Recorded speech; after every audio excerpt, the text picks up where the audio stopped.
네, 현재 시각 총 2,400여 개의 종목 중에 105개의 종목만이 상승부를 켜내고 있는 시장입니다. 정말 힘든 시장인데요. 오늘 세 분과 함께 이 하락장 속에 어떤 테마, 어떤 종목군이 조금 저가 매수의 기회가 될 수 있을지 한번 현명하게 잘 찾아보도록 하겠습니다. 네, 사실 분위기가 안 좋긴 하지만 또 하던 건 해야겠죠. 이럴 때일수록 더욱더 엄선된 종목이 좀 필요한 상황이기도 합니다. 아까 코너에 잠깐 시간이 좀 있었는데 이상 대표님. 네. 네. 그 전일 저도 이제 한 새벽 4시 좀 넘어 잤거든요. 그 자면서 큰일 났다. 진짜 내일 어떡하지? 아침에 어떤 얘기를 할까? 그런 고민까지 했어요. 왜냐하면 미국장이 어제 엄청나게 많이 빠졌습니다. 나스닥이 4.9% 빠졌으니까 야, 이거 전쟁 나는 거 아니냐는 생각이 할 정도였는데 근데 진짜 아니나 다를까 그런 드라마틱한 반전을 써내는 게 이제 미국장이었는데요.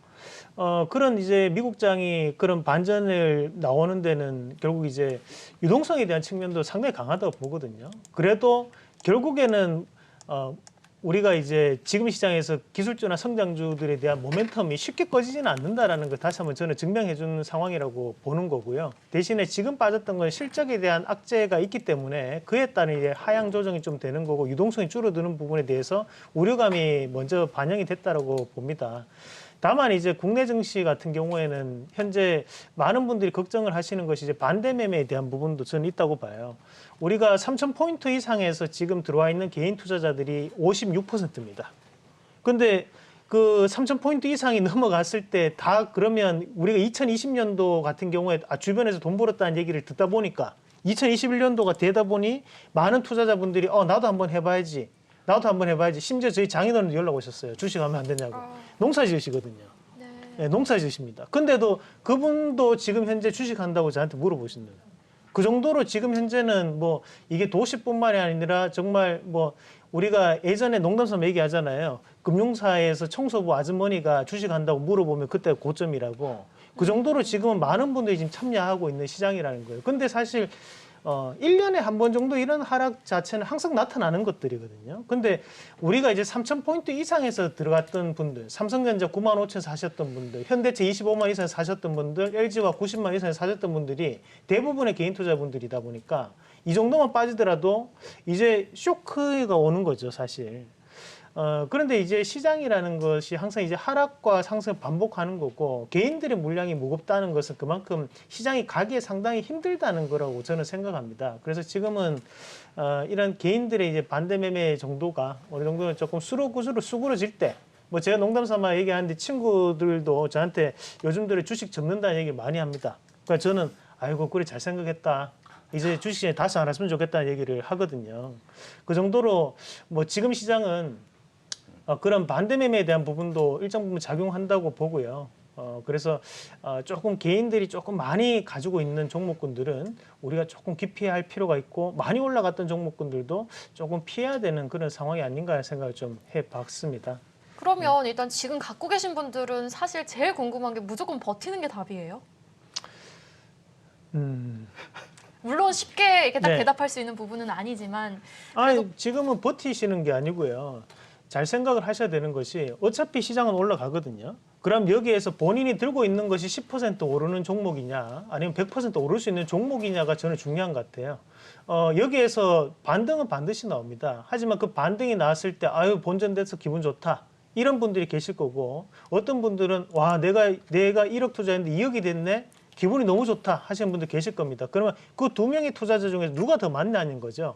그러면 당연히 돈을 버시는 분들이 맞다는 거거든요. 그러면 그 상황이 나오려면 여기에서 찡찡거리고 계속 그렇게 계실 게 아니고 지금은 좀 더 하락을 했을 때 좀 더 적극적인 대응이 필요한 거고 그리고 지금 현재 구간에서는 다시 한번 잘 생각을 한번 해볼 필요가 있습니다. 내가 들고 있는 종목이 좋다고 해서 산 건지 아니면 이 기업이 성장성이 있는 종목인지 그에 대한 차이가 저는 더 중요하다고 봐요. 그래서 거기에 따른 부분에서 우리가 그냥 주식만 이렇게 넣어서 돈 벌 것 같으면 다들 차트 보고 하지 왜 그거를 밤새 가면서 공부하고 성장에 대한 모멘텀을 보고 왜 그런 얘기들을 하겠습니까? 그만큼 많은 것들을 하고 우리가 진행을 하는 거니까 여러분들이 거기에 대한 우리 투자자분들이 다시 한 번 더 생각을 할 수 있는 그런 기회가 되는 것이 아닌가 그렇게 봅니다. 2020년도 우리가 코로나 때는 누구나 돈 벌 수 있는 시장이에요. 근데 그 돈 벌 수 있는 시장에서 본인이 잘했다고 하는 것은 아니거든요. 대신에 2021년도가 되고 난 다음부터는 이제 실력이 나오는 거고 2022년도는 좀 더 실력이 나오는 단계라고 저는 봐요. 하지만 이 시장이 원래 우리나라 증시입니다. 그거를 좀 인정할 필요가 있지 않나. 2020년도가 정말 특수한 상황이었거든요. 그것을 저는 다시 한 번 더 우리 투자자분들이 조금 깨달으실 필요가 있지 않나라는 말씀 좀 드리고 싶어요. 제가 오늘부터 찡찡이가 되는 거예요. 좀 찡찡거리긴 하셨죠. 시간이 많이 지났으니까요. 사실 이혜수 앵커가 얘기하는 것은 지금 투자자분들께서도 그쵸. 답답한 마음에 알고 있습니다. 예. 다만 이럴 때 있어서 제가 봤을 때는 전략이 중요한 것 같습니다. 네, 맞습니다. 저희는 하던 건 해야 될 것 같고요. 자, 그런 의미에서 좀 짧게 가죠. 오늘 텐베거는 어떤 종목인가요? 네, 짧게 또 그림까지 준비를 해가지고 최대한 짧게 빨리 스피드 게임 하듯이 진행하겠습니다. 오늘 여러분들한테 말씀드릴 종목 LG에너지솔루션이 27일 상장일 앞두고 있는데 결국 이제 2차 전지 시장은 앞으로도 커질 거라고 저는 판단을 합니다. 그래서 거기에서 공정 장비 중에서 조금 저평가되어 있는 기업을 한번 해보고자 합니다. A-Pro라는 기업을 말씀을 드릴 텐데요. A-Pro요? 네, 맞습니다. 그림을 같이 한번 보면서 설명을 해드리도록 하겠습니다. 자, 그림을 한번 같이 보시면 우리가 이제 충방전 공정 장비에 대한 부분인데요. 이 기업이 지금 하고 있는 것이 요게 사실은 이제 도레이 케미칼의 일본어로 돼 있는 그림인데 그것을 이제 한국어로 바꾼 그림이에요. 그러면 전국 공정, 조립 공정, 활성화 공정 이렇게 세 가지 공정 크게 구분이 됩니다. 그럼 여기서 활성화 공정 우리가 후공정이라고 하고 전국 공정을 우리가 이제 전공정이라고 하죠. 그럼 이 전공정 안에 이 전국 공정 안에 있는 기업들이 뭐 PNT나 CIS 같은 기업들이 대부분 다 엄청나게 주가가 900%, 800% 올랐습니다. 하지만 지금 이제 우리 관심을 가져야 되는 게 이 활성화 공정인데 활성화 공정 안에 들어가는 것이 이제 충방전이거든요. 근데 이 충방전을 하는 기업들이 이제 충전소와 또 관련이 돼요. 그러면 우리가 이 급속 충전과 완속 충전에 대한 얘기를 할 때 인프라 구축의 얘기가 나오는데 거기에 대표적인 기업이 이제 원익 P&E 같은 기업이 됩니다. 그러면 우리가 뭐 휴맥스 같은 기업들도 신규적으로 진출하는 기업이고 마찬가지로 이제 A-Pro 같은 기업도 지금 현재는 충방전을 하는 기업이기 때문에 우리가 신규적으로 급속 충전기에 대한 충전소에 대한 인프라 얘기가 나왔을 때 이슈가 될 수 있는 기업으로 보시면 되는데 다만 이제 장점이자 단점이 LG에너지솔루션에 대한 거래 관계가 95% 차지하고 있다는 거예요. 한마디로 LG에너지솔루션이 또는 이제 LG화학이 주가가 조금 거래 관계가 조금 위축되거나 한다면 가장 영향을 많이 받을 수밖에 없다는 거죠. 하지만 지금 구간 자체는 그런 것들을 감안하더라도 저렴한 가격권역까지 내려왔다라고 보고 우리 다시 한 번 더 볼 필요가 있다는 말씀을 드리겠고 두 번째 그림도 한번 같이 보시면 현재 이제 LG에너지솔루션이 공급하고 있는 업체들에 대한 내용이 있는데 이게 이제 급속 충전 기술입니다. 그래서 이 급속 충전 같은 경우에도 모든 업체들이 할 수 있는 것은 아니고요. 진입 장벽은 낮지만 급속 충전에 대한 기술을 또 따로 보유를 하고 있어야지만 가능한 것들이거든요. 그래서 이런 것들은 우리가 긍정적으로 판단할 수 있다라는 말씀을 함께 드리면서 그래도 현재 이제 전 세계적으로 이 2차 전지 시장이 CATL과 그리고 지금 현재 이 LG 에너지솔루션 이 두 가지 기업이 양대 축인데요. 그런 과정들을 감안했을 때 지금 LG화학이 대부분의 기업들하고 지금 2차 전지에 대한 납품을 이루어내고 있고 CLTL 같은 경우에는 몇몇 업체들에 대해서 대신 점유율이 높은 그런 상황이라고 보시면 되고 중국 본토에서 공장이 워낙 많다 보니까 그에 따른 생산 물량을 지금 점유하고 있다고 생각하시면 됩니다. 하지만 거래적인 관계를 따진다면 LG화학이 훨씬 더 많거든요. 그런 부분을 우리가 좀 더 긍정적으로 본다면 이 A-Pro도 다시 한번 재평가 가능성이 있지 않나 말씀을 드리면서 1차적인 목표가는 상단에 49,000원, 손절가는 하단에 34,000원 제시해 드리겠습니다. 네, 또 올해가 2차 전지의 해가 될 것이다라고 말씀을 강력하게 해주셨는데 오늘 같은 힘든 장에서도 네. 또 4시 반까지 어제 잠을 못 주무셨다고 했는데 A-Pro 텐베거 종목으로 네. 가지고 오셨습니다. 우리가 2차 전지라는 것은 소분류거든요. 대신에 그 분류 위에 있는 단계는 전기차라는 겁니다. 그러니까 전기차 시장이 가장 우선시 돼줘야 되는 거고요. 거기 밑에 2차 전지나 뭐 PCB나 또는 경량화라든지 여러 가지 카테고리들이 지금 현재 늘어나고 있는 상황이니까 여러분들이 이런 하락장이 나타났을 때 내가 전기차 관련주를 하나라도 들고 있느냐 없느냐 저는 그것도 한번 관심을 가질 필요가 있다고 봐요. 무조건 싼 가격에 들고 계시면 충분히 성과를 낼 수 있는 것이 2022년도 전기차입니다. 네, 이상훈 대표님이 사실 연초부터 계속 말씀을 주셨어요. 전기차가 가고자 하는 방향은 그 누구도 의심하지 않은 상황이니까 전기차의 방향성은 여전히 지속된다라는 말씀과 더불어서 네, 오늘 추천 종목 주셨습니다. 강재 대표님, 네. 오늘 어떤 종목인가요? 역시 종목이 좋네요. 저는 오늘 한국항공우주를 일단 가지고 왔습니다. 아마 시장이 지금 많이 어렵습니다만은 우리가 그 경제 TV 안에서는 그래도 현금화 쪽으로 조금 선회를 좀 하시는 게 좋을 것 같습니다라는 얘기는 저희 방송이 가장 먼저 얘기를 했던 것 같아요. 작년에 우리가 9월인가 그때 얘기를 했으니까. 어쨌든 간에 여러분들이 투자 전략을 일단 세우시는 부분에서 저는 두 가지라고 일단 생각을 하는데, 장기로 가시는, 제가 항상 투자 매매 요즘 계속 그 얘기를 하고 있잖아요. 예전에 제가 10,000원짜리 종목이 8,000원 되면은 그 종목이 8,000원 되는 것보다 7,000원 되는 게 더 좋은 거 아니냐 이렇게 얘기를 했더니 앵커님께서 이 10,000원짜리가 10,000원짜리 아니면 어떡하냐 뭐 이렇게도 말씀해 주셨는데, 이러한 부분은 아까 이제 우리 이상루 대표님께서 말씀하신 것처럼 10,000원짜리가 정말 10,000원짜리인지 아닌지를 제대로 파악을 하기 위해서 밤 4시까지 공부하시고, 저도 역시 뭐 그런 부분이 있지 않나 싶습니다. 오늘은 시장이 우리가 인플레이션이 예상보다 조금 길게 간다라고 하더라도, 경기가 조금 어렵다라고 하더라도 일단 수익이 날 수 있는 종목을 한번 찾아봤는데요. 바로 한국항공우주를 찾아봤습니다. 예전에 이제 우리가 항상 이제 생각을 할 때 이제 개인들한테 물건을 팔 때는 개인 소비가 줄어들면은 일단은 기업이 굉장히 어려워질 수가 있고, 기업한테 물건을 파는 곳은 기업의 어떤 경영이라든지 하는 부분이 어려워지면 그쪽에 매출이 줄어들 가능성이 높은데, 거기에서 일단 변동성이 가장 작은 쪽은 국가입니다. 국가에서 물건을 사주는 쪽은 일괄적으로 보통은 이제 물건을 계속 사주기 때문에 매출이 굉장히 급격하게 늘어나지는 않는다라고 하더라도 인플레이션 시대라든지 하는 부분에서는 일정 부분의 성장은 계속 좀 이루어 나갈 수 있지 않나 이렇게 생각을 일단 해볼 수 있을 것 같은데요. 한국항공우주는 여러분들이 다 아시다시피 대부분 국책과제를 일단 진행을 하고 있다라는 부분, 그리고 이전에 한번 말씀을 해드린 것처럼 위성 시대가 지금 도래를 했는데, 미국 같은 경우에는 위성을 민간으로 지금 넘어가 있는 그러한 상황입니다만은 우리나라는 아직까지 완전 민간으로 넘어가기는 좀 어렵습니다. 그래서 국책과제를 시행을 하면서 위성 띄우는 부분, 저기도 위성이 됐든 아니면 GPS를 대체할 수 있는 KPS가 됐든 하는 부분에서의 실적이 꾸준하게 늘어날 수 있는 그러한 종목이 아닌가 이렇게 생각이 들고요.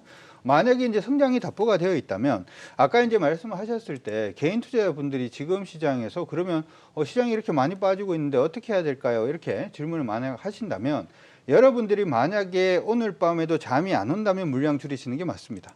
이게 주식 투자를 할 때는 사실은 이거는 매매 부분은 심리 게임이기 때문에 내 심리가 무너지면은 그냥 게임은 이기는 게임도 질 수밖에 없거든요. 그렇기 때문에 지금은 매매하시는 분들은 정신 바짝 차리시기 바라겠고, 두 번째로 하나 더 말씀을 해드릴 게 있는데요. 시장이 요즘 많이 밀리고 있잖아요, 그렇죠? 근데 우리가 어느덧 날씨가 쌀쌀해졌네 라고 하는 것처럼 시장은 갑자기 밀리기 시작을 한 겁니다. 이거와 마찬가지로 시장은 갑자기 돌기 시작하는 거죠.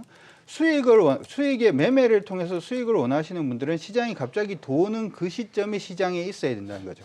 지금 시장이 밀리는 부분에서 너무 지쳐서 이제 시장 안 볼래 라고 매매를 만약에 포기를 하셨는데, 나중에 보면 시장이 턴하에 있으면, 예전 코로나 사태도 그랬었거든요. 코로나 때문에 경기 위축되고 난리가 날 거라고 얘기를 하니까 사람들이 아무도 개인 투자자들이 시장이 없다가 시장에서 갑자기 돌기 시작하니까 미친 듯이 오르기 시작을 하잖아요. 네네. 이 분위기 자체는 갑자기 바뀔 수 있습니다. 그래서 지금 중요한 것은 시장이 밀리니까 너무 힘들어, 이러니까 나는 뭐 어디를 가야 되겠어, 뭐 이런 식으로 생각할 게 아니라, 시장이 이번 타이밍에 돌 때 내가 절대 놓치지 않겠다라는 그 마인드로 가재미 눈이 될 때까지 시장을 한번 째려보시는 게 어떨까라고 생각이 들고, 만약에 나는 그런 거 좀 힘들어 라고 하시는 분들은 한국항공우주를 매수를 하셔서 뭐 장기적으로 가져가셔도 크게 뭐 일단 무리는 없다라고 생각을 합니다. 그래도 어제 배당주 가지고 왔을 때도 제가 이탈가를 드린 것처럼 좀 중장기적으로 보셔야 된다라고 해도 이탈가를 드리도록 하죠. 31,750원 손절가 일단 드리도록 하겠고요. 1차 목표가는 42,000원 제시해 드리도록 하는데, 사실은 오늘은 종목이 중요한 게 아니라 지금 시장에서 어떤 마인드를 내가 가지느냐에 따라서 지금의 손실을 충분히 회복하고 수익이 나느냐, 아니면 여기서 그냥 넘어지느냐라고 하는 부분이기 때문에 시장에 대해서 뭐라고 얘기를 아무리 해봤자 시장은 움직이지 않습니다. 맞죠? 여자친구가 화낸다고 너 화내지 마 라고 얘기를 하면 이제 헤어지자는 얘기죠. 그때는 어떻게 타이밍을 보는 게 맞습니다. 시장도 마찬가지니까 시장이 밀리는 부분에 너무 주눅 들지 마시고 이번에 턴할 때 절대 놓치지 않겠다. 이렇게 생각하시면서 화이팅 하시면 좋을 것 같습니다. 네, 와. 사실 어려운 국면에 말이 좀 조심스럽긴 한데요. 계속해서 오르는 증시가 없는 만큼 계속해서 하락하는 증시도 없습니다. 그리고 역박상이 가장 중요하다는 생각이고요. 그런 너무 좋은 의미에서 말씀해 주셨어요. 말은 잘합니다. 아닙니다. 굉장히 또 힘이 되셨을 것 같습니다. 네. 한국항공우주에 대한 템베거 아, 종목 연애를 잘하셨을 것 같아요. 지금 연애 고수 정말요? 한국항공우주 템베거 종목이셨고요. 자 그리고 지난주 우리 네. 또 TK 케미칼을 가지고 오셨던 우리 이기태 기사님 11월 프로텍이 지난주 또 날라갔어요. 네, 그래서 네. 깜짝 놀랐습니다. 저도 이렇게 힘든 놀랐습니다. 시장에서 네. 저평가 반도체 관련주로 꼽히면서 네. 와 이게 어떻게 이렇게 갈 수가 있지 하면서 오늘도 기대해봐도 좋겠죠? 네. EM택은 수익률이 잘못 나온 뭐 하여튼간에 예 말이 꼬였네요. 저도 저표 보다 보니까 다른 말씀을 좀 드리고 싶은데요. 저 장표에서 연관돼서 좀 말씀을 드리자면 자세히 면밀히 좀 보신 분들은 얘는 왜 안 빠져? 얘는 왜 굳건하지라고 했던 종목이 사마콘덴서하고 MC넥스예요. 근데 이게 궤를 같이 하고 있는 부분이 이렇게 공집합이 되어 있는 부분이 하나 있는데 이게 전장 쪽의 매출이 늘어나는 종목이라는 거죠. 그러니까 MLCC도 최근에 나왔던 쇼티지 발언이 나왔고 거기다가 무라타 공장 이슈도 나왔고 거기다 테슬라 공급한다라는 얘기가 나왔는데 이게 기존에 스마트폰이나 IT 쪽에서 들어갔던 부품이 전장 쪽으로 일어난다라는 부분이고 카메라 모듈도 마찬가지입니다. 전장 쪽 자율주행 쪽에 MC넥스의 부품이 상당히 큰 폭의 실적 개선이 일어날 것으로 보여지니까 시장 대비 탄탄한 모습을 좀 보여주고 있거든요. 그래서 오늘 관련된 궤를 같이 하는데 공부 차원에서 기존에 발표된 자료가 많지 않아서 저도 이제 한국단자를 말씀드릴 건데요. 이 회사 홈페이지도 가고 과거 IPO 할 때 그 예전 자료도 이제 한번 거들떠 보고 했는데 회사의 그 매출 구성이라든가 로직은 좀 간단해요. 뭐냐면 커넥터를 만들거든요. 근데 이제 아까 말씀드렸듯이 요즘에 시장 대비 탄탄한 종목들이 결국에는 공급망 이슈라든가 오미크론 이슈가 어느 정도 해소되면 대장주로 등극할 가능성이 높지 않을까라는 차원에서 한국단자를 좀 들고 나왔습니다. 얘가 커넥터라고 하면 여러분들이 어려워하실 건데요. 이게 전선과 전선, 부품과 부품을 이어주는 제품인데 이거 누구나 다 만드는 거 아니야? 라고 하겠지만 자동차의 안전성 때문에 이 커넥터가 에러가 나면 사실 차는 멈추게 됩니다. 그렇기 때문에 진직 장벽이 상당히 높고요. 한국단자가 영업이익 300억 이렇게 낼 때도 R&D 비용을 400억씩 썼던 회사예요. 그렇기 때문에 한국단자 같은 경우는 엔진 사업부가 없어지고 자동차가 전자제품화 된다라고 하면 이 커넥터들은 어마어마하게 사용될 수밖에 없다라고 보여지고요. 2019년도에 영업이익이 300억 정도였는데 작년 1분기에 영업이익을 300억 냈습니다. 그러니까 퍼포먼스를 보여줬는데 공급망 이슈 때문에 매출과 이익 단위 좀 줄어든 거거든요. 그렇다라고 하면 이게 예전 자료인데 이게 자동차에 커넥터가 안 들어가는 데가 없는데 지금 이게 내연기관차인데 여기에 3배 정도 늘어날 물량이 있다. 왜냐하면 ECU도 그렇고 MCU도 그렇고 아이다스도 그렇고 모든 전자제품의 커넥터와 자동차의 메인보드와 연결되는 그리고 자동차 배터리와 연결되는 부분 그러면 지금 현재 한국단자가 갖고 있는 잠재력은 지금 전장 쪽에서 90% 매출이 나오고 있기 때문에 특정 기업들이 갖고 있는 퍼포먼스보다 클 수 있다라는 투자 아이디어를 가질 수가 있겠습니다. 그래서 지금 현재 한국단자가 뭐 기아차, 현대차와 같이 궤를 같이 해서 주가가 조정이 나온다라고 하면 기존의 보도 자료나 그런 것들을 좀 찾아보시고 공부해 보시면 접근이 가능한 종목이 아닌가 그렇게 보여지고요. 이 커넥터는 국내 1위고 국내 자동차의 핵심 부품이기 때문에 한국단자를 빼놓고 전기차와 앞으로 자동차 전장화의 방향을 논하지 않을 수 없다라고 말씀을 좀 드리겠습니다. 목표 주가는 10만 원 제시해 드리겠고요. 손절가는 6만 원 투자 의견 드리겠습니다. 네, 이렇게 세 분과 함께 텐베거 종목 찾았고요. 힘든 시장 속에서도 그래도 텐베거를 찾아오셨기에 우리에게 좀 희망이 보인다라고 한번 평가해 볼 수 있겠습니다. 자, 오늘 이기택 이사님과 함께했습니다. 메리츠증권 여의도 금융센터 이기택 이사님이었습니다. 오늘 말씀 고맙습니다. 네, 수고하셨습니다.